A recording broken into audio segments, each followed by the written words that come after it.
தற்போதைய அண்மை செய்தியை பார்க்கிறோம். கடலூர், திருவாரூர், நாகை, மயிலாடுதுறை மாவட்டங்களில் இன்று ஓரிரு இடங்களில் கனமுதல் அதி கனமழை பெய்யக்கூடும் என்று வானிலை ஆய்வு மையம் தெரிவித்திருக்கிறது. காரைக்காலிலும் கனமுதல் அதி கனமழை பெய்யக்கூடும் என்று வானிலை ஆய்வு மையம் தெரிவித்திருக்கிறது. அண்மை செய்தியை பார்க்கிறோம். 4 மாவட்டங்களுக்கு அதி கனமழைக்கான எச்சரிக்கை விடுத்திருக்கிறது வானிலை ஆய்வு மையம். கடலூர், திருவாரூர், நாகை, மயிலாடுதுறை மாவட்டங்களில் இன்று ஓரிரு இடங்களில் கனமுதல் அதி கனமழை பெய்யக்கூடும் என்றும், காரைக்கால் பகுதிகளிலும் கனமுதல் அதி கனமழை பெய்யக்கூடும் என்றும் வானிலை ஆய்வு மையம் தெரிவித்திருக்கிறது. காஞ்சிபுரம், செங்கல்பட்டு, விழுப்புரம், அரியலூர், தஞ்சாவூர், புதுக்கோட்டை மாவட்டங்கள் மற்றும் புதுவையிலும் கனமுதல் மிக கனமழைக்கு வாய்ப்பு என்று வானிலை ஆய்வு மையம் தெரிவித்திருக்கிறது. வானிலை ஆய்வு மையத்தின் அண்மை செய்தியை பார்த்துக் கொண்டிருக்கிறோம்.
வானிலை ஆய்வு மையத்தின் அண்மை செய்தியை தற்போது பார்த்துக் கொண்டிருக்கிறோம். 4 மாவட்டங்களுக்கு அதி கனமழைக்கான எச்சரிக்கை விடுத்திருக்கிறது வானிலை ஆய்வு மையம்.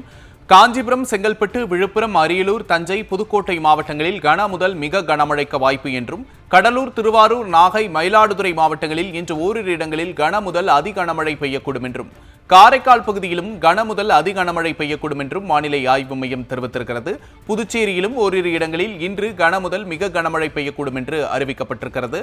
சென்னை, திருவள்ளூர், ராணிப்பேட்டை, திருவண்ணாமலை, கள்ளக்குறிச்சி மாவட்டங்களிலும் இன்று கனமழைக்கு வாய்ப்பிருப்பதாக வானிலை ஆய்வு மையம் தெரிவித்திருக்கிறது.